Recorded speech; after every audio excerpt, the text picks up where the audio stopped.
अस्सलाम वालेकुम। अभी आप लोग कुछ लिखिएगा नहीं। We are waiting for people to join. एक छोटा सा सेक्शन है that I am writing right now.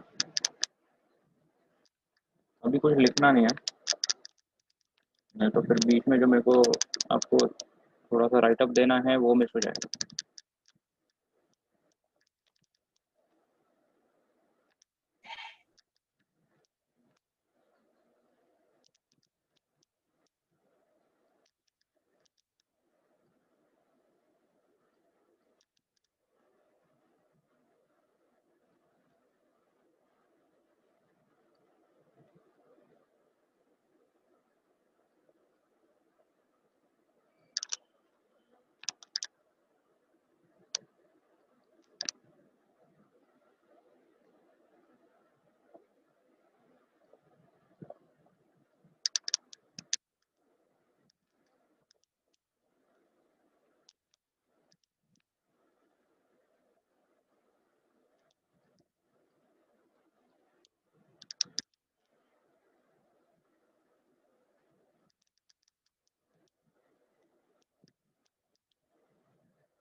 All right, many have joined, so we should start. आज हम जो करेंगे टॉपिक जो आज कंप्लीट करेंगे इंशाल्लाह, that is based on cutting courses. अब जो भी मशीन आप एवरीवन हियर, सब लोग हैं, ऑडिबल हूँ मैं? Yes, Yes, sir. sir. Screen is clear? Screen आपके सामने? Yes, sir. Yes. Okay, there is someone who is calling. अभी किसने व्हाट्सएप कॉल किया था लेट मी इन का?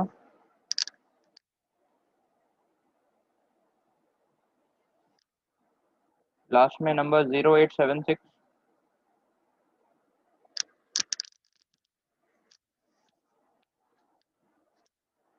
मोबाइल नंबर 0876 कौन है?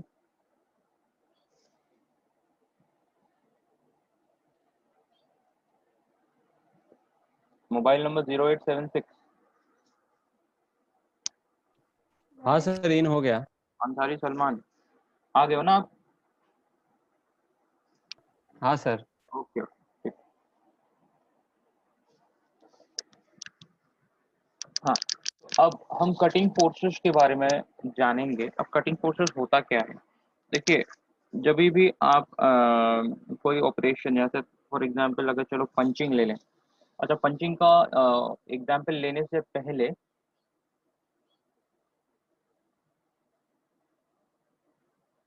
ये ओके, मैसेज में कुछ तो आया था। हाँ, पंचिंग का एग्जांपल लेने से पहले अगर हम पंच, जो हमारा पेपर पंच है, उसको उसका एनालिसिस करें। उसका अभी है किसी के पास handy paper punch? That is also the same punch that that we are using for metal cutting, मतलब concept wise same है।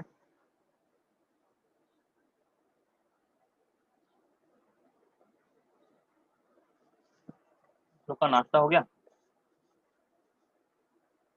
Yes, sir. नहीं सर, कर लो। आप जल्दी छोड़ेंगे तो कर लेंगे।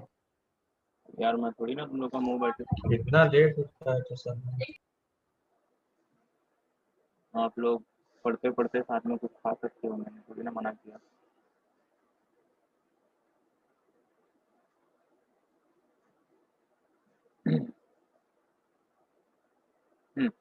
ये जो पेपर पंच है, इसका जो शाफ्ट है, शाफ्ट की फोटो है कि नहीं, आप लोग ने शायद गौर किया है। देखे सर उसमें वो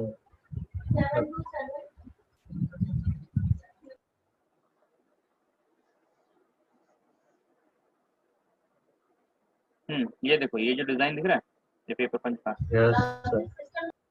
ये कटिंग एज बोलते हैं इसको।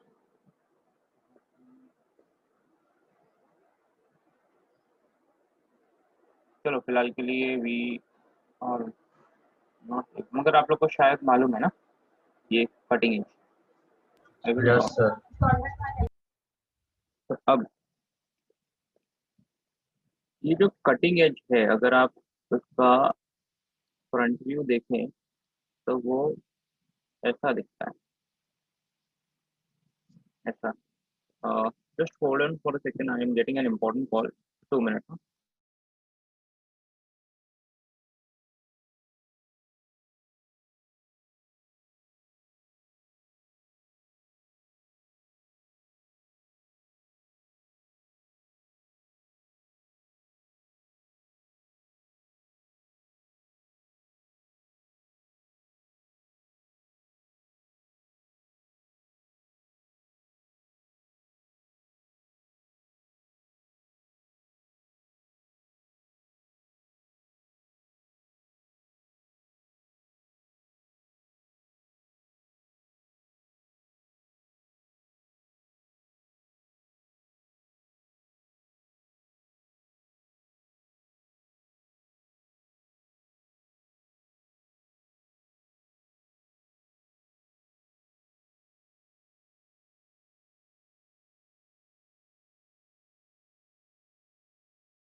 हाँ भाई, अस्सलाम वालेकुम, आई एम बैक। एंड ये जो है, ये जो डिज़ाइन है, ये शाफ्ट का डिज़ाइन है पेपर पंच का। अगर हम इसको इसका ये बॉटम व्यू देखें, मतलब अगर ये पंच को इन्वर्ट करके, तो it is basically a circle with a cutting edge. Cutting edge टेढ़ा हो गया मेरा। अब कोई मुझे बताएगा कि अगर इन केस ये वाला जो कटिंग एज है, ये डिज़ाइन अगर ना होके, अगर हम जैसा शाफ्ट बना रहे हैं या पंच बना रहे हैं ऐसा, और यहाँ पे हम कटिंग एज डाल रहे हैं, ये कटिंग एज लगा रहे हैं, तो अगर ये कटिंग एज पेपर पंच पे होता तो क्या होता, क्या क्या प्रॉब्लम्स आती, क्या बेनिफिट होता, क्या नुकसान होता, क्या ड्रॉबैक्स आते, क्या डिफिकल्टीज आती, कोई भी। शायद नहीं करता। क्या बोल रहे हैं आप अहमद? शायद नहीं करता पेपर। फटा नहीं। नहीं, अगर पेपर पंच हमारा ऐसे शेप का ना होके अगर ऐसे शेप का होता, जैसे हम अभी पंच बनाते हैं, ड्रॉ करते हैं, तो क्या डिफिकल्टीज आती? सर फोर्स ज्यादा लगाना पड़ता। फोर्स ज़्यादा लगता, वेरी गुड। और कट तो होता मगर फोर्स ज़्यादा लगता।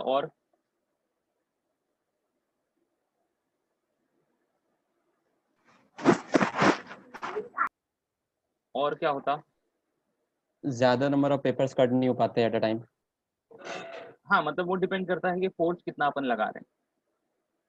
और क्या होता? और आपके हिसाब से, चलो आप एक इमेजिन करो कि तो आप, वो पेपर को ना खींचने लगेगा, फिर वो मुड़ने लगेगा वहाँ पर कट हाँ साइड पे, हाँ, तो अगर आप खराब हो जाता है उसमें। इमेजिन करिए कि आप एक ही पेपर, एक सिंगल पेपर, नॉर्मल पेपर आप पेपर पंच के अंदर रख रहे हैं, और आपका जो कटिंग एज है पेपर पंच का वो ऐसा है। इमेजिन करिए, बहुत सारे पेपर नहीं, खाली एक ही पेपर, एक शीट ऑफ पेपर। तो अगर आप कट करना चाहते उसको तो कट हो भी जाता, मगर पेपर में क्या होता, डिफॉर्मेशन आता, गंदा वाला, यस। है ना। हाँ। आजू बाजू जो उसका एजेस था, जहाँ पे ये जो शीट है, इसमें से अगर आप ये पंच करते पेपर, तो इसके साइड में जो है ना रिंकल्स आते बहुत सारे, मुड़ता पेपर, पेपर में बहुत सारे रिंकल्स आते। मगर ये सेम सिचुएशन इसके साथ है क्या? नहीं, नहीं सर। क्रिस्प एकदम काटता है, क्योंकि वो कटिंग एजेस में। अब एक और चीज बोलते हैं, तो अगर ये जो डिजाइन है ये पेपर पंच के लिए दिस इज वैलिड, अगर ऐसा डिजाइन पेपर पंच के लिए वैलिड है, तो ऐसा ही डिजाइन हम मेटल पे क्यों नहीं यूज करते? मेटल की स्ट्रेंथ ज्यादा रहती है ना, ये वीक रहता है पेपर। तो इतने शार्प एज से, मतलब एजेस शार्प है, बस उसके सपोर्ट के लिए कुछ है ही नहीं, तो शार्प एज बेंड हो सकता है। Exactly, very good Salman. जो अगर हम मेटल के लिए ऐसा कुछ डिजाइन बना भी लें, ऐसा वाला कुछ डिजाइन बना भी लें, तो क्योंकि ये जो शार्प एजेस हैं ये डायरेक्ट मेटल के कांटेक्ट में आने वाले हैं, तो यहाँ पे क्या होता है, इट हैज अ, क्योंकि टन्स ऑफ फोर्स लगने वाला है in order to cut the material. तो क्या होता है कि यहाँ पे ये जो पंच है वो डिस्टॉर्ट हो जाता है, मतलब हमारे पास ऐसा हो जाता कि हमको बार बार ये पंच क्या करना पड़ता है, रिप्लेस करना पड़ता है। तो it would have added in the cost of the component. इसीलिए हम क्या करते हैं कि इसको ऐसे ना करके, ये कटिंग एज ऐसा ना करके, हम कटिंग एज जो है उसको हल्का सा एक कटिंग एंगल देते हैं, कटिंग एंगल हल्का सा एक कटिंग एंगल देते हैं, राइट। हमारा डिजाइन एग्जैक्टली वैसे का वैसा ही रहता है, बट हम क्या करते हैं, उसको हल्का सा ऐसा कटिंग एज देते हैं, एक पर्टिकुलर एंगल। ये देखो, ये वाला जो है ना, ये पर्टिकुलर एंगल से हम कटिंग एज देते हैं, ताकि वो डिजाइन जो क्राइटेरिया पेपर पंच में यूज होता है वो हम यहाँ पे भी यूज कर पाए। ताकि या ये क्या करेगा ना, ये शेयर करेगा सबसे पहला। जैसे हम ड्रिलिंग करते हैं तो हम क्या करते हैं, पंच से हम मार्किंग करते हैं ना, फिर उसके बाद ड्रिलिंग करते हैं, तो ये क्या करता है ना, यहाँ पे शेयरिंग कर देता है। अब शेयरिंग करने के बाद ये पूरा का पूरा जो शीट मेटल है उसको काटता है, यहाँ से कट कट कट कट होते होते ये पूरा का पूरा ब्लॉक कटता है। वो पूरा डिटेल हम डिजाइन स्पेसिफिकेशन देखेंगे, बट इतना है कि ये जो कटिंग फोर्स है, अगर हमने पंच, अब हम डिटेल में जाना है बेटा, एकदम डिटेल में। Now things are getting more design specific. मतलब ऐसा क्या है कि आप अगर ये ध्यान से सुन रहे हैं और समझ में आ रहा है, तो अब आप अपना जो पंच और डाई है, अपनी खुद का पंच और डाई प्रॉपरली डिजाइन कर सकते हैं, प्रॉपरली। अब हमारा जो हमने तो अभी तक देखा था कि ये जो है एंगुलर क्लियरेंस होता है यहाँ पे, और एंगुलर क्लियरेंस भी मैक्सिमम 2 डिग्री तक होता है, ये वाला जो एंगुलर क्लियरेंस, और ये क्लियरेंस तो होता ही है, ये वाला क्लियरेंस तो होता ही है, राइट।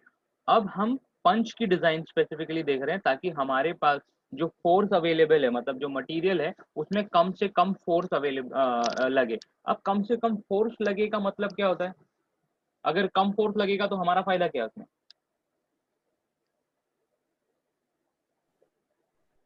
पावर कम यूज होएगा। पावर कम यूज होगा, वेरी गुड। तो अगर समझो 10 टन का लोड लगने वाला था, अगर फ्लैट पंच यूज करते और अगर 10 टन का लोड लगने वाला था, और अगर हमने हल्का सा ऐसे वाला नहीं, ये वाला नहीं, ऐसा पंच नहीं, हमने हल्का सा उसको कटिंग एज दे दिया, हल्का सा ऐसा कटिंग एज दे दिया एक ही डायरेक्शन में, ये तो मैंने हल्का सा बोल के बहुत ज्यादा बना दिया, डीप बना दिया, बट अगर ऐसा माइन्यूट सा there is some cutting edge और ये फ्लैट सरफेस है, तो ये जो एंगल है ये शेयरिंग एंगल बोलते हैं इसको। तो this reduces the need of cutting force, मतलब जो maximum cutting force flat surface में हमने कैलकुलेट किया था, यहाँ पे वो ड्रास्टिकली चेंज हो जाता है, थोड़ा सा डिजाइन मॉडिफिकेशन किया तो। अब ऐसे करने से फायदा ये है कि हमारे पास कटिंग फोर्स, जो हमारा रिक्वायर्ड कटिंग फोर्स है वो कम तो होता ही है, और ये जो कटिंग एज यहाँ पे जो निकला है, जो शार्प एज, वो भी ब्लंट नहीं होता as compare to this design, ये वाला डिजाइन, पेपर पंच वाला डिजाइन, राइट। तो ये तो एंगल ज्यादा रहता है, ये वाले जो एंगल है ना, ये वाले ज्यादा एंगल है, ये वाला बहुत कम है, वो कितना होता है क्या होता है हम देखेंगे, डिटेल में देखेंगे, राइट। समझा कॉन्सेप्ट, समझा आप लोग को कटिंग फोर्स का? समझा? Yes sir. Yes sir. कोई है जो छूट गया है पीछे जिसको नहीं समझा हो तो I will repeat. Anyone? Alright. अब how to calculate cutting forces, topic लिखिए, ऊपर टॉपिक लिखिए सबसे पहले, cutting forces, and trust me this is a very important, again very, मतलब इसमें तो सारे जितने भी इंपॉर्टेंट टॉपिक थे मैं तो करा ही रहा हूँ, कॉन्सेप्ट तो सब कुछ 100% एक्सप्लेन कर ही रहा हूँ। इंपॉर्टेंट ये है कि आपको जो न्यूमेरिकल्स हैं वो न्यूमेरिकल्स आपको छोड़ना नहीं है, न्यूमेरिकल्स आपको छोड़ना नहीं है, क्यों? बिकॉज ये जो फॉर्मूले आपके सामने हैं और ये जो सिंपल सा कॉन्सेप्ट मैं आपको जो ब्रशअप करके दे रहा हूँ, ट्रस्ट मी वो सारे कॉन्सेप्ट एक नॉर्मल कॉन्सेप्ट है, जो कि अपना जो परसेप्शन है और जो बोलते हैं ना कॉमन सेंस वाला जो कॉन्सेप्ट है, वो थोड़ा सा डिजाइन मॉडिफिकेशन करें ना तो हो जाता है। तो मेरे को यकीन है कि आप लोग को ये सारी चीजें समझ में आ रही है, और जब हम न्यूमेरिकल करेंगे तो ऐसा आपको कंफर्म हो जाएगा कि न्यूमेरिकल छोड़ने जैसा नहीं है, मतलब you have no option to leave the numerical, because वो दिल ही नहीं करेगा, इतने इजी थी न्यूमेरिकल थे अगर कॉन्सेप्ट समझ में आ गया तो इट इज लाइक फ्री का 10 मार्क्स 20 मार्क्स फ्री का मिलता है उसमें। Now right on topic, how to calculate cutting forces, how to calculate cutting forces.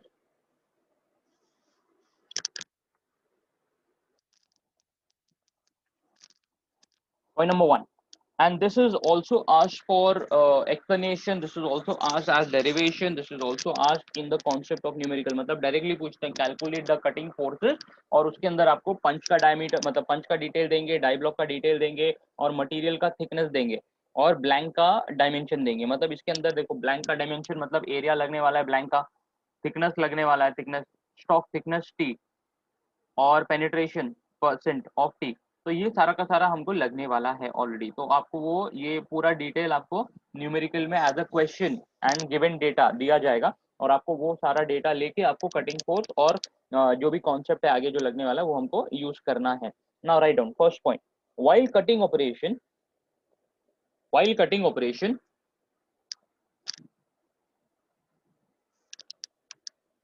as while cutting operation के बाद comma, as punch moves downward into the material, while cutting operation, comma, as punch moves downwards into the material,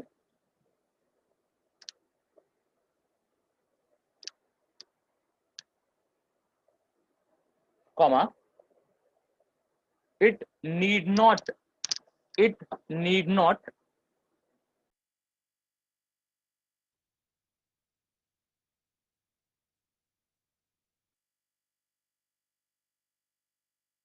hello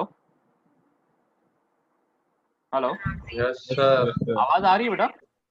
हाँ sir. मेरा network गया, अभी बंद हो गया था। होता है सर, मेरे साथ भी होता है, वाईफाई बंद हो जाता है तो वाईफाई स्विच ऑफ बंद हो गया, करो चालू हुआ शायद, अभी आ गया। हॉटस्पॉट ऑन करिए, हॉटस्पॉट। फिर भी मैं मोबाइल पे हॉटस्पॉट ऑन करके रखता हूँ फॉर प्रिकॉशन। हाँ चलिए, कहाँ तक आपने लिखा last? As punch move downward into the material, लिखा? sir, while cutting operation, it will wire cutting. while cutting operation, comma, while cutting operation, comma,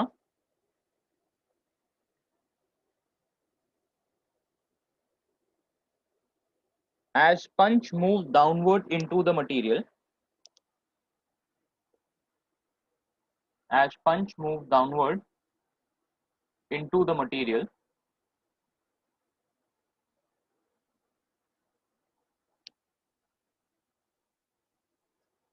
comma,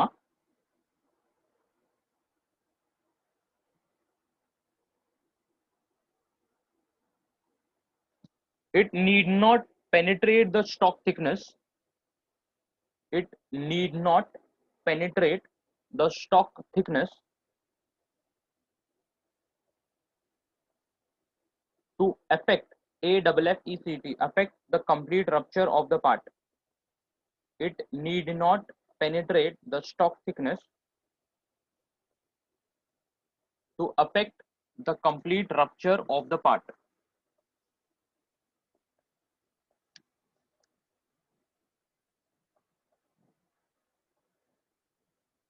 ये स्टेटमेंट का मतलब समझा?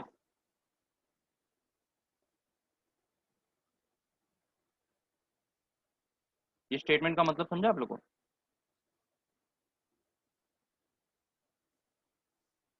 लिखा है while cutting operation as punch moves downward into the material, जब पंच material के अंदर मूवमेंट करता है, या punch move downward into the material, जब मटेरियल के अंदर एंटर करता है, while it's downward during its downward movement, it need not penetrate the stock thickness, तो जरूरी नहीं है कि वो पूरा का पूरा एक साथ पेनिट्रेट करे into the stock thickness to affect the complete rupture of the part.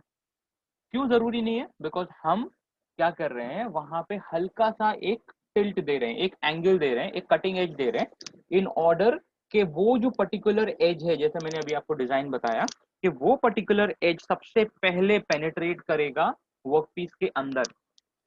Let me again clarify, the entire surface area need not penetrate, ये जो पूरा surface area है, इसको पूरा 100% penetrate होने की जरूरत नहीं है स्टार्टिंग में, in order to create rupture मतलब हल्का सा उसको tear करना है। तो it is that the a part of the punch is to be allowed in order to create this rupture, ये rupture यहाँ से होगा। then अकॉर्डिंगली जब प्रोसीड होता है इन द डाउनवर्ड मूवमेंट, तो पहले ये कटिंग एज टच होएगा वर्कपीस से, इसको रप्चर करेगा। एक बार रप्चर हो गया तो आगे का जो कटिंग एज है it will cause further rupture, मतलब टेयरिंग। रप्चर करने की जिम्मेदारी सिर्फ ये पर्टिकुलर पॉइंट की है, एक बार रप्चर हो गया तो टेयरिंग की जिम्मेदारी बाकी कटिंग एज की। समझे बात? समझा? yes, sir. So next point is the distance which the punch enters into the stock. The distance with which the punch enters into the stock, the distance with which the punch enters into the stock to cause rupture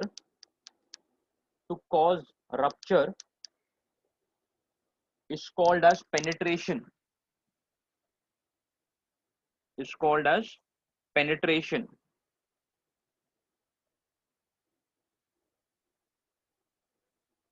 called as penetration। Sir एक बार repeat कर दें। The distance with which the punch enters into the stock, the distance with which the punch enters into the stock to cause rupture is called as penetration,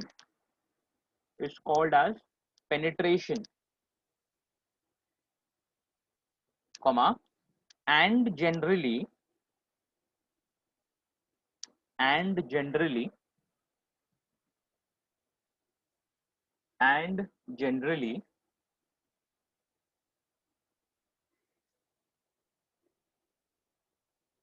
it is given in terms of percentage of stock.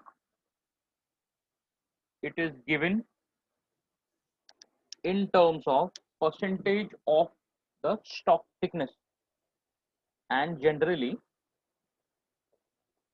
it is given in terms of percentage of the stock thickness.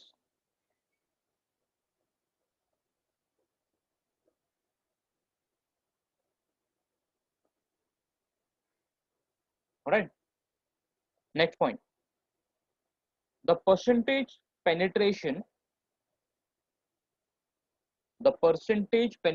अच्छा ये percentage penetration किस characteristics of the material पे depend करता है? जो हमारा work piece है उसके कौन से कैरेक्टरिस्टिक्स पे डिपेंड करता है? हार्डनेस एंड थिकनेस तो एक है, हार्डनेस से क्या, हार्डनेस और टफनेस में क्या डिफरेंस है? हार्डनेस पेनिट्रेट करते हैं और टफनेस वो इम्पैक्ट से जो फोर्स लगती है वो जी, तो हमको हार्डनेस और टफनेस दोनों कंसिडर करना होगा कि सिर्फ हार्डनेस कंसिडर करना होगा? रबर में आपको एक एग्जांपल दे रहा हूं, रबर टफ है कि हार्ड है? टफ है। मेटल टफ है कि हार्ड है? हार्ड है। अच्छा, ग्लास टफ है कि हार्ड है? टफ है। हार्ड है। हाँ, अब यहाँ कंफ्यूजन चालू। हार्ड है। ग्लास क्या है, टफ है कि हार्ड है? हार्ड। अच्छा, ये जो अपन जो टफ है, टफ। सुनिए तो, आप जो कार या व्हीकल या कोई भी बस या पब्लिक ट्रांसपोर्ट जहाँ पे भी आपने जो ग्लास या विंडशील्ड लगा होता है, ऑलराइट, वहां पे लिखा होता है टफेंड ग्लास, उसका क्या मतलब है फिर? हार्ड भी है वो। हाँ, सोचिए ग्लास टफ है कि हार्ड है? सर उसको इम्पैक्ट झेलने के लिए क्या होता है? हाँ प्रियांश, इम्पैक्ट झेलने के लिए तो अब ग्लास 3 कैरेक्टरिस्टिक मैं बताता हूँ, ग्लास जिसके लिए फेमस है। अब आप बताइए उसमें से कौन सी कैरेक्टरिस्टिक नहीं आइडेंटिफाई करती ग्लास को? एक है brittleness, glass is brittle, glass is hard and glass is tough. क्या तीनों है या 2 है या 1 है? टफ नहीं है सर। टफ नहीं है तो अब्दुल्ला बोले ना? हाँ, तो अगर हम जो गाड़ी का जो ग्लास होता है, व्हीकल का जो ग्लास होता है, उसमें टफेंड ग्लास क्यों लिखा होता है? सर उसमें अलग प्लास्टिक्स भी लगे हुए रहते हैं ना शुरू में। ओके, तो उसमें फिलर मटेरियल डालते हैं विच मेक्स इट जी। ओके एडिसिव मटेरियल जब हम ग्लास बनाते हैं वो, in order to sustain the impact, बराबर? Yes sir. तो glass can not be, very good Abdullah, glass can not be tough, ग्लास के लिए टफ वाली प्रॉपर्टी नहीं होती है unless and until it is a pure glass. Alright, glass is brittle and glass is hard and brittle. Alright, अब क्या होता है कि जब हम मेटल पे काम करते हैं और मेटल पे जब हम ये पंच और डाई से हम ऑपरेशन करते हैं तो कटिंग फोर्सेस लगता है, और वो कटिंग फोर्सेस हम कैलकुलेट करते हैं depending on the percentage of penetration. और परसेंटेज ऑफ पेनिट्रेशन कितना लगने वाला है, कितना होने वाला है, मतलब फोर्स कितना लगने वाला है, that depends on the material. Alright, तो यू कैन नॉट स्पेसिफाई कि हम जो मटेरियल है उसका हार्डनेस देख रहे हैं या टफनेस देख रहे हैं, बिकॉज अलग अलग मटेरियल अलग अलग प्रॉपर्टी के साथ भी आता है। For example some material have the property of malleability. Malleability मतलब क्या होता है? it can be drawn into wires. Alright, ऐसे बहुत सारी प्रॉपर्टी है अलग अलग मटेरियल की, तो हम वो मटेरियल की कोई एक स्पेसिफिक प्रॉपर्टी हम स्पेसिफाई नहीं कर सकते इसके अंदर. तो it is better to classify the material as the percentage penetration on the material being cut depends upon the material which is being cut and its thickness. So thickness is always very important and it plays a very important role while performing the penetration operation using punch and die. So material being cut and thickness, तो material being cut में हम depend करता है कौन सा material cut कर रहे हैं, उसके अंदर हम क्लासिफाई करेंगे कि whether we should be considering the hardness of the material और we should be considering other factors of the material. Alright, तो यहाँ पे आपने स्टेटमेंट क्या लिखा, last statement the percentage penetration लिखा. Yes, sir. Yes, sir. The percentage penetration depends on the material being cut. लिखिए, the percentage penetration depends on the material being cut. Material being cut and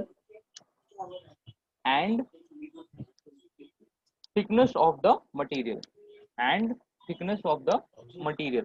देखिए पहला lecture हमारा already हो गया है. We have completed the first lecture. We are starting almost starting with the second lecture, जो कि बीच में अभी 15 मिनट का ब्रेक है. तो can I continue and then I leave you early? Yes, sir. Yes, sir. हाँ हाँ Yes, sir. सर, 12:30 को छोड़ देना. ठीक है बेटा. तो the percentage penetration depends on the material being cut and thickness of the material. ये आपने लिख लिया. अब क्या करिए, पॉइंट नंबर नेक्स्ट पॉइंट लिखिए, refer the table below. Refer the table below for percentage penetration of different materials. Refer the table below for percentage penetration of different materials. अब ये जो टेबल आपके सामने है वो टेबल बनाइए and once you are done let me know.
हो गया.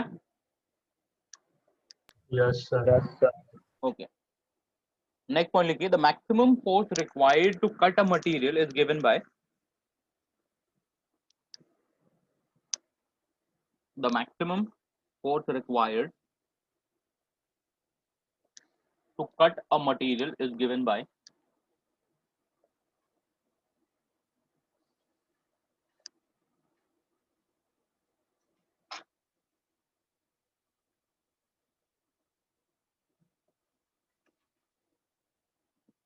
अब ये सामने आपके पॉइंट नंबर 1 लिखा है ना, F max is equal to sheared area into shearing strength. ये लिखो, F max is equal to sheared area into shearing strength, where F max is equal to sheared area को हम represent कर रहे हैं by A into tau h, और this unit is in Newton. हाँ, ये याद रखिएगा. Force is calculated, we are mentioning it in Newton.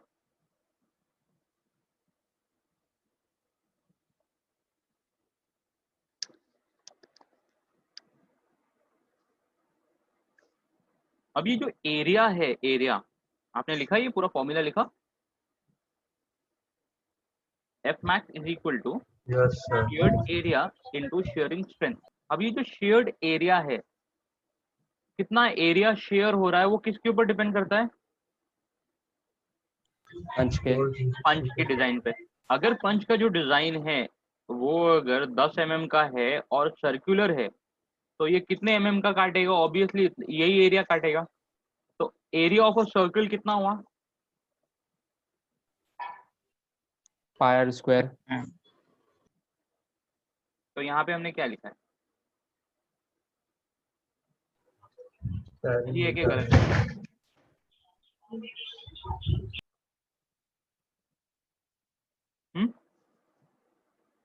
ये पाई डी का मतलब क्या है? पाई आर स्क्वायर है ना? What is this pi D? Periphery. circumference. circumference. तो हम बेसिकली ये कैलकुलेट कर रहे हैं. We are not calculating the formula में भले से शेयर्ड एरिया लिखा है, बट शेयर्ड एरिया लिखा है, शेयरिंग एरिया नहीं लिखा है. It basically is identifying this line, जो रेड में मैं अभी बनाने वाला हूँ, ये बस ये particular line, right. So we have nothing to do with the area. We are basically calculating कि ये जो कट है, ये वाला, ये कितना है. तो दिस इज पाई डी. और टी क्यों दिया है? बिकॉज उसको परसेंटेज ऑफ पेनिट्रेशन चाहिए. मतलब अगर ये जब ऑब्जेक्ट है, इसकी थिकनेस समझो 10 mm थी ये, तो this is the cut that is about to happen. so this is the thickness T, right? So this thickness into the circumference into the material का shearing strength tau है will give me the actual force. मतलब thickness कितना है, shearing area कितना है, और tau h that is material की property वो क्या है, shearing strength according to the material property हम calculate करते हैं. So that will be given in the paper. ये जो tau h है वो दिया जाएगा पेपर में, तो आपको याद रखने की जरूरत नहीं है बिकॉज हर मटेरियल का अलग अलग होता है. तो you don't have to worry about tau h, वो दैट इज डायरेक्ट रिजल्ट, वो आपको पेपर में दिया जाएगा एज अ गिवन डेटा. तो आपको बस ये कॉन्सेप्ट याद रखना है कि F max is equal to pi D T into tau h.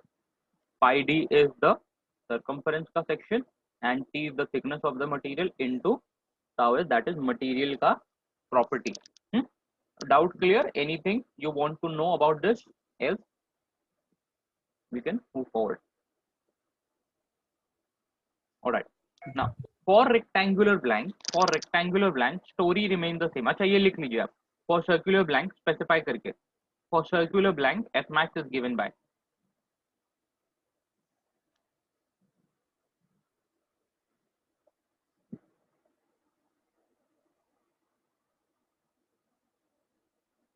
For circular blank F max is given by. देखिए मैं ऐसा नहीं बोल रहा हूँ आपको कि यार फॉर्मूला सामने लिखा है आप डायरेक्टली लिख लो और याद कर लो, ऐसा मैं नहीं बोल रहा हूँ. तो आपको हर फॉर्मूला भी एक्सप्लेन करो. तो व्हाट आई एक्सपेक्ट इज आपकी तरफ से मुझे वो जेन्युइननेस दिखनी चाहिए, और I want you people to score maximum. मैं इतनी मेहनत इसलिए कर रहा हूँ कि मेरे को आपको चाहिए कि मैं आप पेपर में मैक्सिमम स्कोर करें, and that will make me very happy अगर आप लोग स्कोर करेंगे अच्छे. तो फॉर सर्कुलर ब्लैंक इंशाल्लाह F max is given by F max is equal to A into tau s. ये जनरल फॉर्मूला है A into tau s. But अगर ब्लैंक सर्कुलर हुआ तो A को हम रिप्लेस करेंगे पाई डी टी से. Right. Now write down next. अगर ब्लैंक रेक्टेंगुलर हुआ, इन केस ऑफ परफोरेटिंग वाला जो सेक्शन था ना हमारा, एक ऐसा डिजाइन हमने स्टार्टिंग में बनाया था, याद है, जहाँ पे स्क्वायर स्क्वायर डाला था पंचिंग ऑपरेशन में, याद आया? Yes sir. हाँ, तो अगर ऐसा डिजाइन है, ऐसा कुछ डिजाइन है जहाँ पे नॉन सर्कुलर है, तो हम यूज करेंगे 2 into L plus B into T, right. 2 into L plus B into T. तो टी तो कॉमन है सब में, खाली एरिया का जो सेक्शन मतलब पेरिमीटर का जो सेक्शन है वो चेंज होता है। तो this will be the formula for rectangular blank, ये आपको याद रखना है। लिखे हुआ? Yes sir. ओके, आगे बढ़ते हैं। Where capital sorry where capital D मत लिखना, मतलब CAPIT वो मत लिखना, डी को कैपिटल बनाओ। तो कैपिटल डी, और यहाँ पे वेरी इंपॉर्टेंट, ये जो आप नोटेशन लिखेंगे बेटा, ये नोटेशन की वैल्यू है। मतलब अगर कहीं कहीं कैसा है, के फॉर एग्जाम्पल के, तो के अगर स्मॉल लिखा तो उसका कुछ और मतलब होता है, के अगर कैपिटल लिखा तो उसका कुछ और मतलब होता है। तो मेक श्योर के जहाँ पे कैपिटल के है आप कैपिटल के लिख रहे हैं, और स्मॉल के है तो स्मॉल के लिख रहे हैं। मैं आपको बता दूं कि मैं स्मॉल के अगर मेंशन करूंगा तो I will be writing this as small K, और अगर कैपिटल के करूंगा तो I will be writing this as capital K, तो जो कि यहाँ पे लिखा हुआ है। तो कोई कोई बच्चे क्या करते हैं, ऐसा लिखते हैं स्मॉल के, तो do not miss interpret as small k. मैं स्मॉल के लिखूंगा तो it will be this, and capital K लिखूंगा तो it will be this, right. I think I have made myself clear. तो वो confusion मत करना, बिकॉज एग्जाम में फिर प्रॉब्लम हो जाएगी, क्योंकि कहीं कहीं दो के है। अब ये जब अपन ये न्यूमेरिकल में आगे बढ़ेंगे तो there are some places where दो के इंडिकेट किया जाता है, और दो के का दोनों का अलग अलग मतलब है। Now where capital D is blank diameter in mm, where capital D is blank diameter in mm,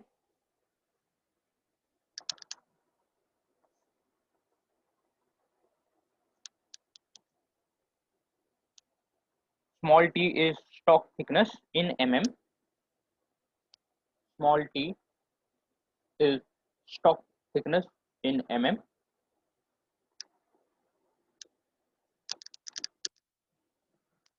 tau s is shearing strength in Newton per mm square, shearing strength in Newton per mm square,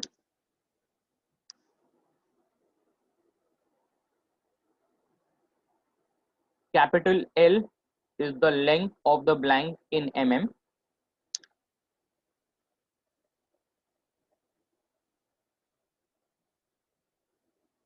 capital L is length of the blank in mm,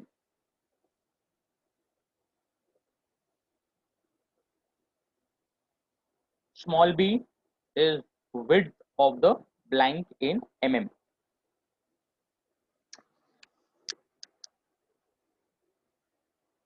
Repeat the sentence, sir, last one. क्या?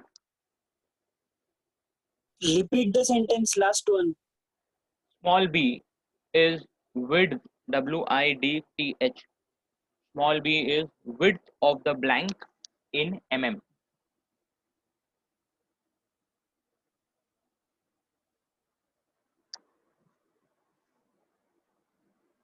Thank you, sir. अब लिखिए next point, point number 2। अब हमने तो calculate कर लिया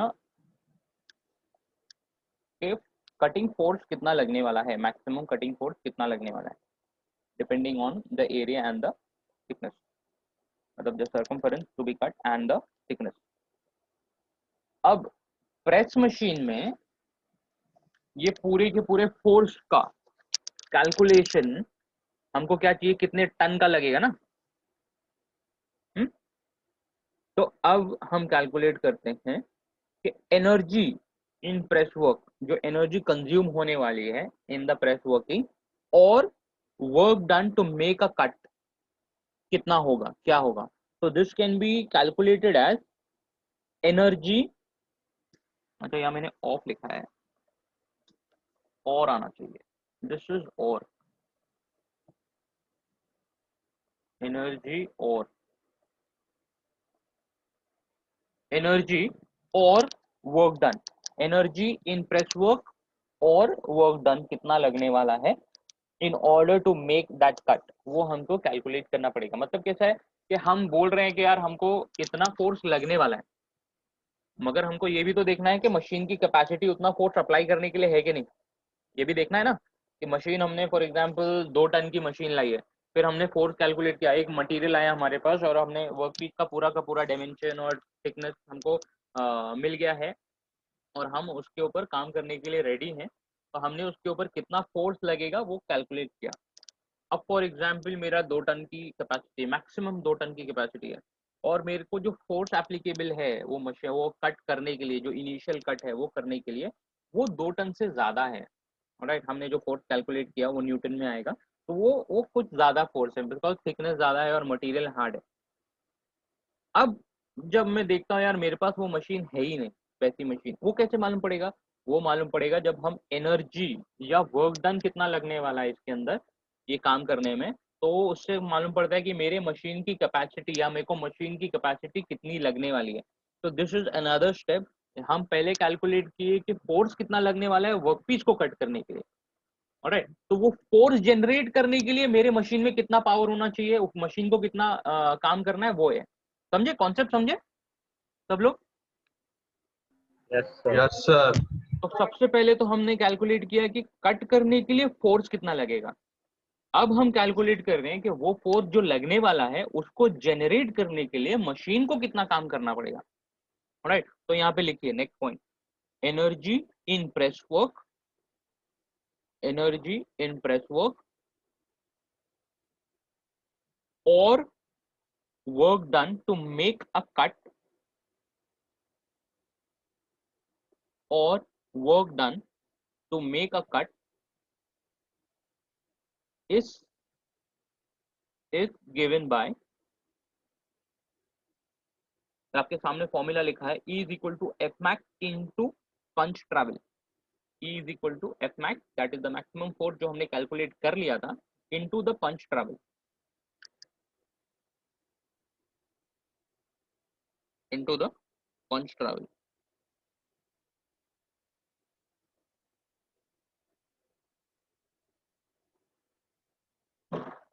Alright, so we have E is equal to F max into punch travel, where E is equal to F max into KT, F max into KT, capital KT.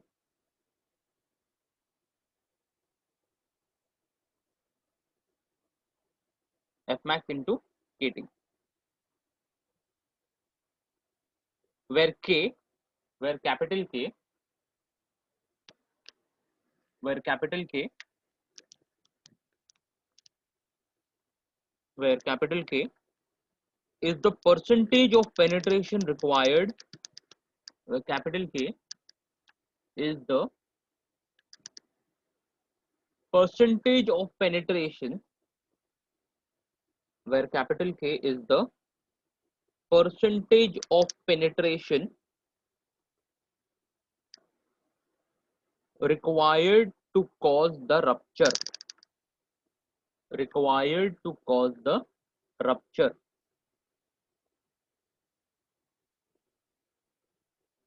where capital K is the percentage of penetration required to cause the rupture. Right, अब ये story यहाँ पे खत्म नहीं होती। अब हमको efficiency calculate करनी है, मतलब एफिशिएंसी आज दिन हमको वो काम करने में जो फोर्स लगा, थ्योरेटिकल लगा, वो हमने maximum cutting force find out कर लिया, मगर जो हमें एक्चुअल कटिंग फोर्स लगने वाला है, एक्चुअल कटिंग फोर्स हमने जिस तरह से फॉर एग्जांपल हमारे पास जो मशीन आई या जो वर्कपीस आया, वो वर्कपीस का थिकनेस और जो भी मैथमेटिकल कैलकुलेशन करके हमने फाइंड आउट कर लिया कि इसके अंदर इतना इतना इतना कटिंग फोर्स लगने वाला है।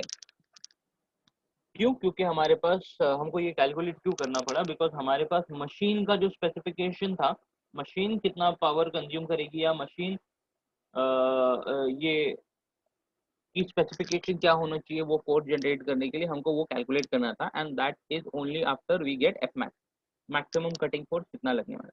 मगर जो एक्चुअल कटिंग फोर्स है दैट विल ऑलवेज बी, जैसे हम आप लोग का एमडी हुआ है क्या, मशीन ड्राइंग, मशीन डिजाइन? नहीं सर। नहीं अच्छा, कोई भी डिजाइन, फॉर एग्जांपल अगर अभी आप टेबल पे बैठे हो या चेयर पे बैठे हो या कोई भी सिटिंग ऑब्जेक्ट के ऊपर बैठे हो, तो आप जिस ऑब्जेक्ट के ऊपर बैठे हो, एक सेकंड,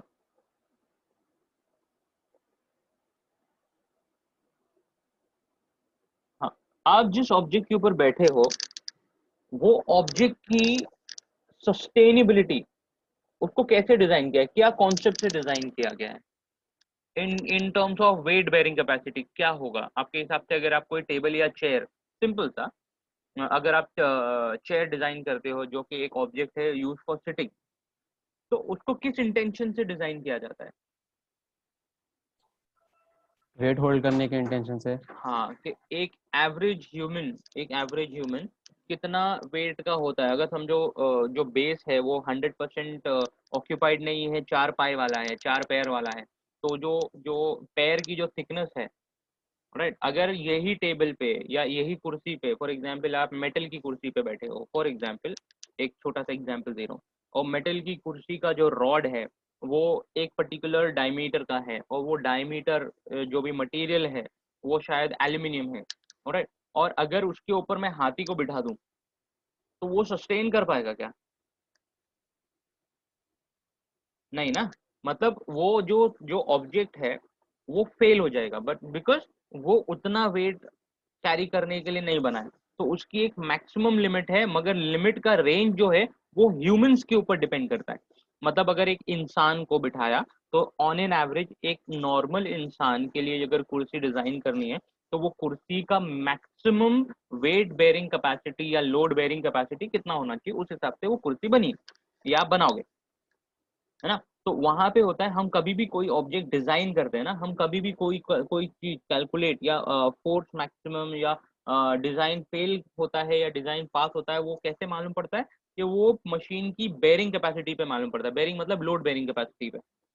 अब फॉर एग्जाम्पल एक बॉयलर है, वो बॉयलर अंदर प्रेशर जनरेट हो रहा है, अब वो प्रेशर फॉर एग्जांपल आपके इंजन में अंदर प्रेशर डेवलप हो रहा है, तो इंजन के अंदर जो प्रेशर डेवलप हो रहा है due to piston movement, due to combustion, तो इंजन का जो मोल्डिंग होती है वो मटेरियल कितने थिकनेस का होगा वो कैसे डिसाइड होता है? तो वो ये सारी चीजें कैलकुलेट की जाती है कि अंदर जो कंबशन हो रहा है उससे जो प्रेशर जनरेट होगा, बाहर में जनरेट होता है प्रेशर, तो वो जो प्रेशर जनरेट होगा वो एक्सटीरियर वॉल के ऊपर कितना प्रेशर क्रिएट करेगा या जनरेट करेगा या पुश करेगा, एंड उसके हिसाब से वो मटेरियल की thickness, maximum force bearing capacity हम कैलकुलेट करते हैं।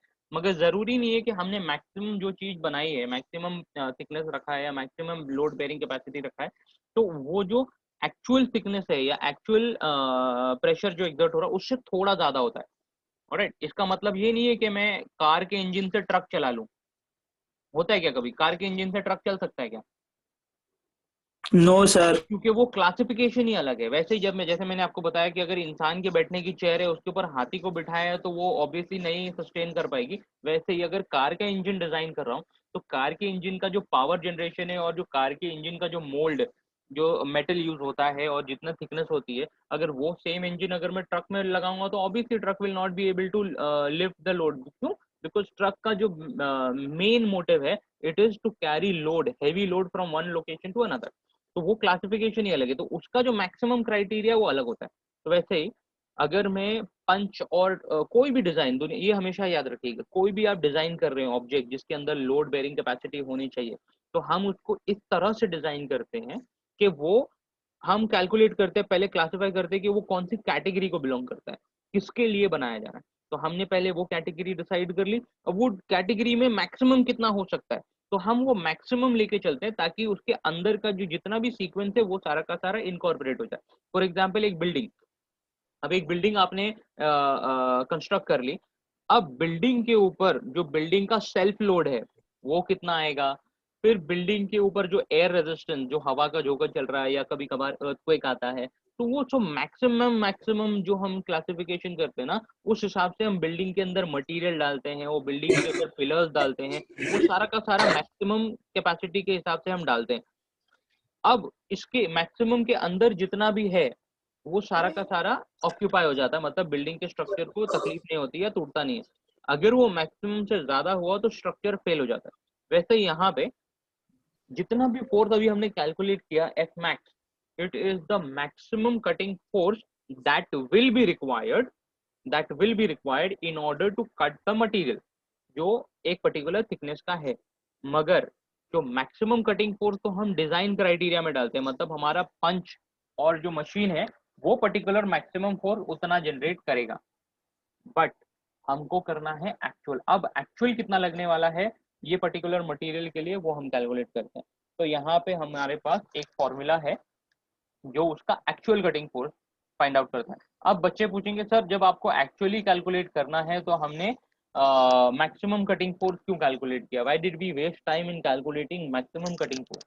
ये मैक्सिमम कटिंग फोर्स इसीलिए हम कैलकुलेट करते हैं क्योंकि देखो मैक्सिमम कटिंग फोर्स के बाद, अरे ये ऊपर क्यों नहीं जा रहा है, हाँ, मैक्सिमम कटिंग फोर्स के बाद हम आइडेंटिफाई, समझो मेरे पास 10 मशीन है, हाँ 10 समझो मेरे पास 3 मशीन है, फॉर एग्जाम्पल 3 मशीन है, एक मशीन है 2 टन की, एक मशीन है 5 टन की और एक मशीन है 10 टन की। हाँ तो आप अगर मेरे को 10 mm की थिकनेस का एल्यूमिनियम या एमएस का मटेरियल काटना है, मैं आप लोग को एक लाइव एग्जांपल देता हूँ। एक मेरे पास 3 प्रेस मशीन है, पंचिंग मशीन है, एक मशीन की कैपेसिटी है 2 टन, एक मशीन की कैपेसिटी है 5 टन और एक मशीन की कैपेसिटी है 10 टन, और मेरे को 10 mm का थिकनेस का एक शीट मेटल पंच करना है। तो मैं कौन सी मशीन में जाऊंगा,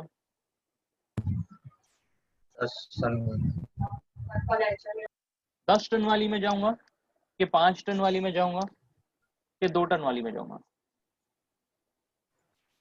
10 टन वाले से 10 चलो mm थिकनेस आपके है अंदाजे से मैं 10 टन वाली में, आज अब मेरे पास 2 mm की थिकनेस है या 5 mm की थिकनेस है, शीट मेटल है, एल्यूमिनियम है, और मेरे को पंचिंग ऑपरेशन करना है। तो अब मैं 2 टन वाली मशीन में जाऊंगा, 5 टन वाली मशीन में जाऊंगा या 10 टन वाली मशीन में जाऊंगा। 5 टन वाली, 10 में क्यों नहीं जाऊंगा, 10 में भी तो कटिंग होगी। इसमें जो ज्यादा फोर्स और एनर्जी यूज कर एग्जैक्टली, सकते हैं। You gave me the answer. उसमें ज्यादा एनर्जी कंज्यूम होने वाली है मटेरियल की, वो मशीन की, मतलब मेरा कंजम्पशन, पावर का कंजम्पशन ज्यादा है। ऑल्दो 5 टन वाली भी काट रही है और 10 टन वाली 5 टन काटेगी तो 10 टन वाली तो एनी हाउ काट ही देगी, मगर 10 टन वाली को ऑपरेट करने के लिए पावर कंजम्पशन ज्यादा लगेगा मेरे को, है ना। तो वो मैं आइडेंटिफाई करता हूँ यहाँ से ई, कि मेरा एनर्जी कितने ज्यादा। तो मेरे पास 3 मशीन है, 3 मशीन में से 2 मशीन में काम हो सकता है, मगर आइडियली ऑप्टिमम यूज कौन सी मशीन का हो सकता है। तो मैं ऑप्टिमम यूज करने के लिए मैं पहले एफ मैक्स कैलकुलेट करना ही पड़ेगा, क्योंकि एफ मैक्स अगर कैलकुलेट नहीं किया तो वो मैं सारा का सारा, मेरे पास अगर 2 mm के थिकनेस का आया या 5 mm के थिकनेस का आया, 10 mm के थिकनेस का आया मटेरियल, मैं सब के सब 10 टन वाली मशीन में घुसा दूंगा, तो 2 टन वाली क्या करेगी और 5 टन वाली क्या करेगी। समझे बात को, समझा कॉन्सेप्ट समझा। हाँ सर, हाँ, हाँ so in order to make the complete efficiency or make the complete use, optimum use of the machine that are there on the workshop or on the shop floor, we have to, क्योंकि कैसा रहता है कि जब कोई process तैयार होता है और बड़ा शॉप फ्लोर है तो हमको क्या करना पड़ता है ना कि शॉप फ्लोर में ना लेआउट होता है, मशीन का लेआउट डिजाइन होता है, और लेआउट के बाद हमको एक ट्रांसफर लाइन बनानी पड़ती है कि पहले ऑब्जेक्ट ये मशीन पे जाएगा, फिर वो मशीन पे जाएगा, फिर आगे कौन सी मशीन पे जाएगा, तो उसको बोलते हैं वर्क स्टेशन। तो जब हम वर्क स्टेशन बनाते हैं और वर्क स्टेशन में अगर मेरे पास 2 अलग अलग कैटेगरी के पतरे हैं, पतरे मतलब शीट मेटल है हमारे पास, तो मेरे को वो मशीन कौन से शीट मेटल के लिए यूज करना है, दूसरी मशीन कौन से शीट मेटल के लिए यूज करना है, वो क्लासिफाई करने के लिए I have to know the value of E. उसीलिए मैं पहले एफ मैक्स कैलकुलेट करता हूँ, उसके बाद ई कैलकुलेट करता हूँ। ई के बाद मैं क्या कैलकुलेट करता हूँ, अब ये तो मैंने ई मतलब मशीन को क्लासिफाई कर दिया कि ये पर्टिकुलर शीट मेटल ये मशीन पे जाने वाला है। अब मैं कैलकुलेट करता हूँ कि भैया इसके अंदर अब कटिंग फोर्स, जो एक्चुअल कटिंग फोर्स है वो कितना लगने वाला है। तो इतना याद रखिएगा कि एफ मैक्स जब बोला है तो actual cutting force will always be with in F max. F max अगर बोला है तो F actual will always be less than F max, क्योंकि जो मशीन होती है वो अपनी मैक्सिमम कैपेसिटी पे काम करती है, मगर हमारा जो रिक्वायरमेंट है वो मशीन के हमेशा कम में यूज होता है। क्यों? बिकॉज अगर समझो 2 टन की मशीन है, लॉजिक समझो 2 टन की मशीन है और मेरा जो फोर्स रिक्वायरमेंट है एफ मैक्स जो कैलकुलेट है वो 2.1 पे है या 2.01 पे है, तो 2 टन की मशीन काम करेगी क्या? शायद क्या हुआ? या तो नहीं काम करे। सर मेरा जो फोर्स जनरेट होगा या मेरा जो एनर्जी कंजम्पशन होगा वो यूटिलाइजेशन एफ एक्चुअल मेरा समझो एफ मैक्स मेरा यूज हुआ है 2 टन के लिए यूज हो रहा है, मतलब लगने वाला है। और अगर मेरा एफ एक्चुअल जो है वो 2.1 टन के हिसाब से कैलकुलेट हुआ है, तो 2.1 टन एफ मैक्स अगर 2 टन की मशीन स्पेसिफाई कर रहा है तो वो होगा क्या? पॉसिबल है क्या कि मैं 2.1 टन मेरा यूटिलाइजेशन है और मैं 2 टन की मशीन से काम करवा रहा हूँ? पॉसिबल है? नहीं। No sir. ऑब्वियसली नहीं ना। तो इसका साफ मतलब ये है कि एफ एक्चुअल जो मेरा लगने वाला है वो एफ मैक्स से कम होगा तभी मेरा काम पॉसिबल है। अगर F actual yes sir. F max से ज्यादा हुआ तो मेरा जो मशीन का कैलकुलेशन है वही गलत हो जाएगा। तो यहाँ पे लिखिए but but the actual cutting force is less than the maximum force, but the actual sir cutting force, पहले ये फॉर्मूला लिखना है ना। नहीं पहले जो मैं स्टेटमेंट दे रहा हूँ वो लिखिए, but the actual cutting force, but the actual cutting force is less than is less than the maximum cutting force। ये पॉइंट को हाईलाइट कर लीजिएगा, but the actual cutting force is less than the maximum cutting force which is given by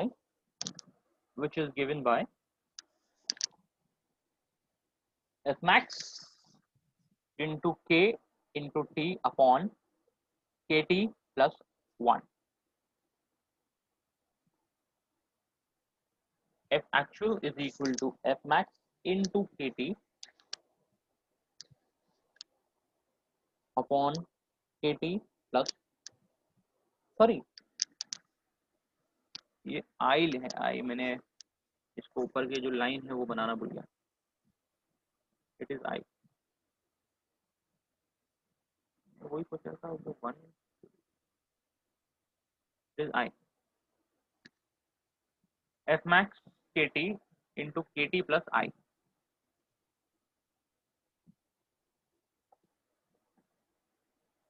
KT plus I,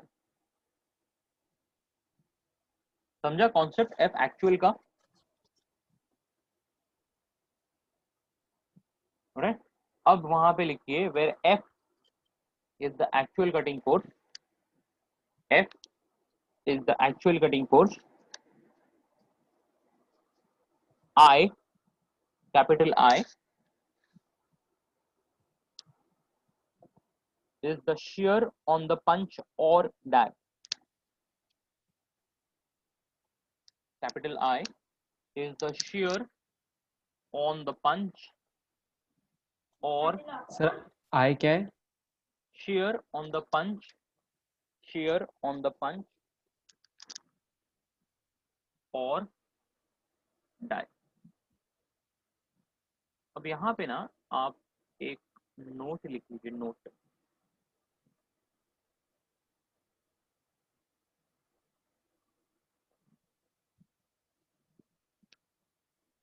यहाँ पे आएगा percentage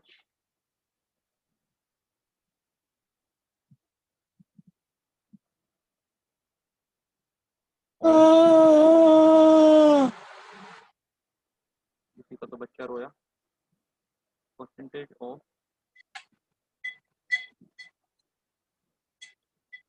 material utilisation.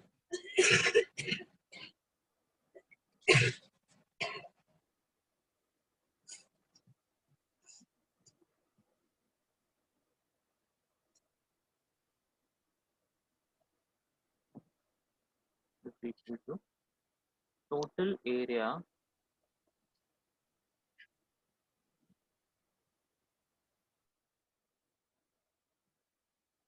of blank cut upon area of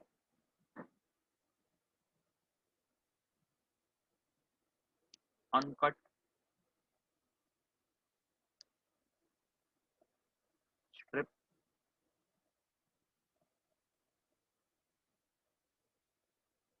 into 100. Alright, ये आप लिख लो note में, क्योंकि ये numerical solve करने में काम आएगा.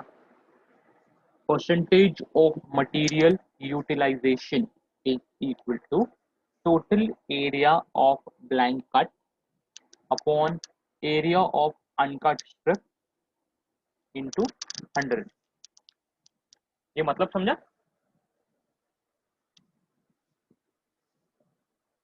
अगर मेरे पास एक स्ट्रिप है, एक पर्टिकुलर स्ट्रिप है, और उसके अंदर से मैंने छोटे छोटे एरिया कट किए, यस सर, समझा. राइट. तो ये मटेरियल का ये जो स्ट्रिप है, इसका परसेंटेज यूटिलाइजेशन कितना हुआ? तो इट इज, ये जो छोटे छोटे एरिया है ना, तो total area of blank cut, ये कितना एरिया है, ये कितना एरिया है, तो total area of blank cut upon area of uncut strip, ये जो ब्लू में मार्क कर रहा हूँ, ये जो एरिया है ये अनकट स्ट्रिप है, तो total area of uncut strip into 100 will give me the percentage of material utilisation. अच्छा, आपके हिसाब से परसेंटेज ऑफ मटेरियल यूटिलाइजेशन ज्यादा होना चाहिए कि कम होना चाहिए? ज्यादा. कम होना चाहिए। ज्यादा होना चाहिए सर। ज्यादा रहेगा तभी तो फायदा रहेगा. बोलिए. ज्यादा रहना चाहिए। ज्यादा सर. फॉर एग्जाम्पल मेरा पॉइंटर कहाँ गया, क्या तुमको आया? अगर मेरा जो total area of blank cut है ये है 10, और मेरा total area of uncut strip है ये है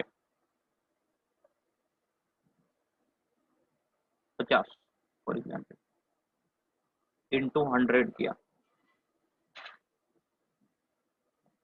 तो मेरा परसेंटेज ऑफ मटेरियल यूटिलाइजेशन कितना हुआ? 20 हुआ. 20%. 20% यूटिलाइजेशन, करेक्ट. मतलब मेरा कितना परसेंट वेस्ट हुआ? 80%. 80। सिमिलरली अगर मेरा percentage total area of blanket is 50 upon 50 into 100 कितना हुआ? 100. अच्छा, मेरे को एक बात बताइए, पॉसिबल नहीं है. एक बात बताइए, आप लोग ने आंसर तो दे दिया मगर किसी ने सोचा नहीं. अगर मेरा total area of blank cut अगर 50 हो रहा है, तो मेरे पास एरिया ऑफ अनकट स्ट्रिप कुछ बचा क्या? नहीं सर, वही नहीं होता. तो आप लोग ने आंसर सर दे दिया. अनकट भी जीरो हो जाएगा। तो एरिया ऑफ अनकट स्ट्रिप मुझे तो जरूरी है लिखना पड़ेगा ना. Yes sir. So it is important that my area of uncut strip ज्यादा होना चाहिए total area of blank cut से कि कम होना चाहिए? कम होना चाहिए. कम होना चाहिए. हमेशा याद रखिएगा कि ये कम होना चाहिए. तो यहाँ पे क्या है, प्रॉब्लम है कि नहीं है? मटेरियल वेस्ट ज्यादा हो रहा है ना इसमें अनकट स्ट्रिप में, हाँ सर. है ना. तो हमको ये जो मटेरियल है अनकट स्ट्रिप का मटेरियल, ये मैक्सिमम मटेरियल यूटिलाइज करना है, राइट. मतलब स्ट्रिप को मुझे मैक्सिमम यूज करना है ताकि मेरा एक ड्रॉ में, सिंगल ड्रॉ में मैक्सिमम मटेरियल कट होके निकले. और मेरा जो वेस्टेज ऑफ द स्ट्रिप है वो कम से कम हो, तो मुझे स्ट्रिप लेआउट ऐसे डिजाइन करना होता है कि एक ही स्ट्रिप में से अगर मैं फॉर एग्जांपल 10 मटेरियल निकाल रहा था, तो स्ट्रिप का डिजाइन ऐसे लेआउट तैयार करूं कि उसमें से मैं डबल तक जा सकता हूं। फॉर एग्जांपल एक कॉन्सेप्ट ऐसा है, एक कॉन्सेप्ट ऐसा है कि अगर मैं सिंपल सा टी ये निकाल रहा हूँ,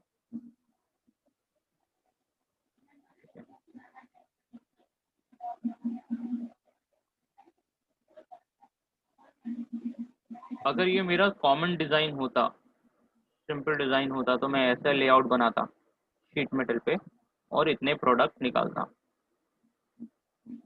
एक बार पंच नीचे आएगा तो 1 2 3 4 5 6 7 8 वर्क पीस निकालेगा। मगर अगर मुझे percentage of utilisation of strip पे ध्यान देना है, तो मैं क्या करूँगा, इसके अंदर डिज़ाइन को स्पेसिफाई करके अरेंजमेंट ऐसे करूँगा कि स्ट्रिप का मैक्सिमम यूटिलाइजेशन हो। समझ रहे बात को, डिज़ाइन कैसे चेंज हो रही है? यस सर, हाँ है ना? सर। तो हमको स्ट्रिप को ऐसे यूटिलाइज करना है कि जो अनवांटेड, मतलब जो कंपलसरी एरिया जो छोड़ना है वो तो छोड़ना ही है। देखो ये जो चीजें, ये बीच बीच में जो कंपलसरी एरिया है ये तो छोड़ना ही पड़ता है, ये अवॉइड नहीं कर सकते। मगर जो चीज हम यूटिलाइज कर सकते हैं, तो मैक्सिमम एरिया यूटिलाइज करके मैक्सिमम आउटपुट निकालना, ये हमारा मेन मोटिव होना चाहिए। ताकि अब देखो डबल हो गया सीधा का सीधा। हमने कितना निकाले यस थे? सर। 1 2 3 4 5 6 7 8। अब कितना हो गया? 9 10 11 12 13 14 15 16। तो हमने एक ही स्ट्रिप में से 16 मटेरियल निकाल लिए, खाली हल्का सा डिजाइन मतलब लेआउट में चेंज किया। ठीक है, तो हम इसके ऊपर भी देखेंगे एंड इसके ऊपर भी न्यूमेरिकल आता है। तो ये सारे के सारे इंटरेस्टिंग टॉपिक्स हैं जहाँ पे हमको अपना कॉमन सेंस यूज करके थोड़ा थोड़ा डिजाइन मॉडिफिकेशन करेंगे ना, तो बहुत कुछ चेंज हो जाता है। तो that will be all for today. I hope जितना भी मैंने नॉलेज आज देने की कोशिश की आपको, वो सारा का सारा आपने एब्जॉर्ब किया है। एंड अगर इन केस आपके पास कुछ डाउट है related HDRI to the concept, I am open to any questions from your side. Please ask.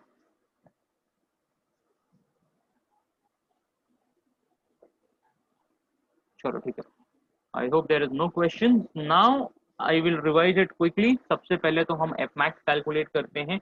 Fmax calculate करने के लिए हमारे पास जो फॉर्मूला है, that is shared area into shearing strength. अब एरिया इज बेसिकली, हम लोग ने शेयर्ड एरिया लिखा है, but we calculate the circumference into the thickness into the property of the material, this is tau S. तो हम वो यूज करके we get the formula Fmax is equal to A into tau s. Now A will vary depending on the design or the layout of the blank. अब blank का जो design है वो या तो सर्कुलर होगा या तो नॉन सर्कुलर होगा। तो हमने दो चीजें कंसिडर की हैं, it is a combination of rectangular blank और सर्कुलर ब्लैंक। तो अगर रेक्टेंगुलर है तो ए का चेंज होगा A 2 into L plus B into T. अगर सर्कुलर है तो ए चेंज होगा पाई डी में।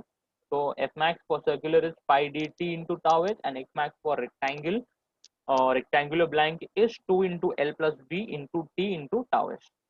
ना अब ये तो हमने फोर्स कैलकुलेट कर लिया थ्योरेटिकल, जो कि मैक्सिमम कटिंग फोर्स है required to in order to cut the material और the specification of the that material. ना अब उससे जो फोर्स लगने वाला है उसको जनरेट करने के लिए मशीन को काम करना है। अब मशीन को कितना कैपेसिटी पे काम करना है, दैट इज एनर्जी और work done in order to cut the material. So that is calculated by E is equal to F max into punch travel. अब punch travel का फॉर्मूला है K into T, that is KT. तो E is equal to F max into KT. अब हमने जो F max decide किया था वो तो मैक्सिमम कटिंग फोर्स रिक्वायर्ड है, मगर हमारा हमेशा याद रखना कि F max will always be the greatest force required, मतलब F actual will always be less than F max. In any situation, because अगर वो एफ मैक्स से एफ एक्चुअल ज्यादा होता है तो हमारी मशीन की स्पेसिफिकेशन ही चेंज हो जाती है। तो हमारा F actual is equal to F max into K T upon KT plus I, that is Fmax into punch travel upon punch travel plus I, where K, capital K, is the percentage of penetration required to cause the rupture. K is the percentage of penetration required to cause the rupture. तो percentage of penetration भी आपको exam में दिया जाएगा, तो you don't have to calculate K because it depends on material to material. तो आपको formula ऐसा है, Fmax is F actual is equal to Fmax KT upon KT plus I. Alright, where I is what? I is the shear on the punch or die. Punch और die के ऊपर, punch या तो die के ऊपर जो shear दिया जाता है वो कितना है, that is I. Now one more thing to remember, one more point, very important point to remember is percentage of material utilization कितना है. They are talking in terms of percentage, they are not talking in terms of material utilization, they are talking in terms of percentage of material utilization. मतलब ये लाजमी हो जाता है, it becomes important for us to multiply the answer into 0, that is multiplying with 0, so it gives me percentage in the value in percentage. Now percentage of material utilization is total area of the blank cut. Blank कितना cut हुआ, उसका total area कितना है एक sheet metal से, और upon the area of uncut strip, मतलब वो मटेरियल कट करने के बाद जो अनकट स्ट्रिप बची हमारे पास उसका एरिया कितना है, that gives you the into 100, that gives you the percentage of material utilisation. Alright, any doubt in this? No sir. Okay बेटा, चलो that will be all. Enjoy your weekend. आज Friday है ना, अब हम मिलेंगे अगले थर्सडे, अगले थैंक यू सर, कल छुट्टी है चलो क्या? अस्सलाम वालेकुम. सर काय का एंजॉय सर, वालेकुम सैटरडे को अस्सलाम। बुला देते लोग लेक्चर के लिए, वो भी बीसीई का लेक्चर.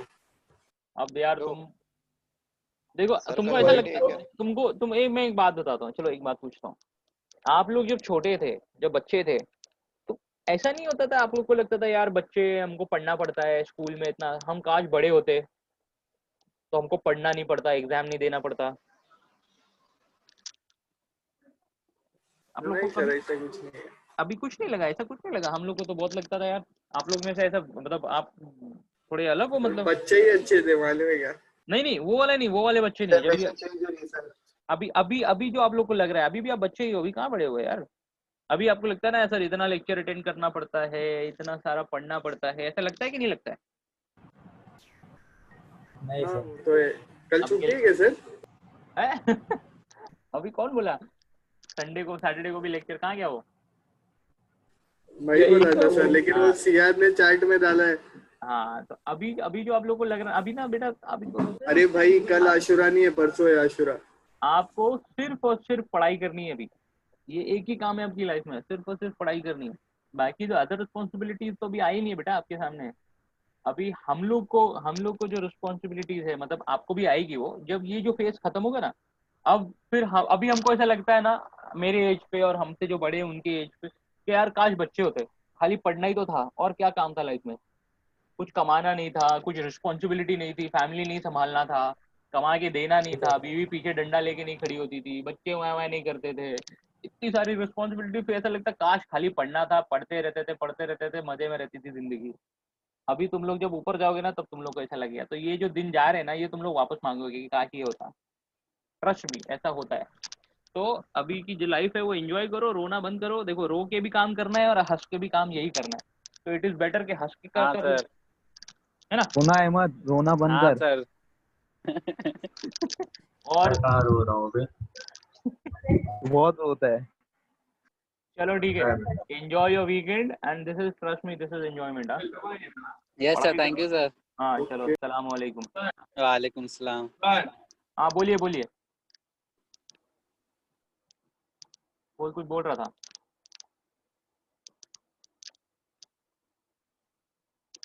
चलो ठीक है, अस्सलाम वालेकुम. वालेकुम सलाम. वालेकुम.